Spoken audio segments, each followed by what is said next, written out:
नमस्कार, मी शेतकरी अश्विन पाटील गडदे.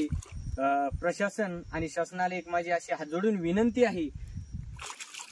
मुख्यमंत्री साहेब देवेंद्र फडणवीस असो किंवा कृषी मंत्री दत्ता मामा भरणे असो, यांना एक कळकळीची माझी एक शेतकरी म्हणून विनंती आहे की हिंगोली जिल्ह्यामध्ये एवढा पाऊस झालेला आहे अतिवृष्टी की संपूर्ण हिंगोली जिल्हा हा ओला दुष्काळ म्हणून जाहीर करावा आणि त्यांना आर्थिक मदत उपलब्ध करून द्यावी. आता शेतकऱ्यांनी दिवाळी कशी साजरी करावी हे बघा.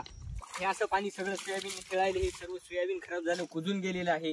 तरीही शासनाला माझी एकच विनंती आहे की त्यांना आर्थिक मदत भरपूर प्रमाणात उपलब्ध करून द्यावी. आपण जी काही आर्थिक मदत उपलब्ध करून दिली ती कर्मचाऱ्यांकडून माहिती मिळाली की NDRFच्या निकषावर म्हणजे 8,500 हेक्टरी अनुदान, त्यावर काय होणार आहे शेतकऱ्याची आणि शेतकऱ्यांनी दिवाळी कशी साजरी करावी, लेकरांचं शिक्षण असेल, त्यांचे कपडे असतील, मुलींच्या दिपोळ्या असतील, ह्या गोष्टी कशा साजऱ्या कराव्यात आणि याच्यावर काहीतरी ठोस पावलं उचलून हिंगोली जिल्हा हा संपूर्ण ओला दुष्काळ म्हणून जाहीर करून भरपूर प्रमाणामध्ये कमीत कमी हेक्टरी 50,000 एवढं अनुदान देऊ, शेतकऱ्याला एक आर्थिक मदत व्हावी अशी मी शेतकरी म्हणून विनंती करतो. हे बघा, हे आहे सर्व पाणी शेताने. प्रखर लेखनी, लेख मराठी अस्मितेचा.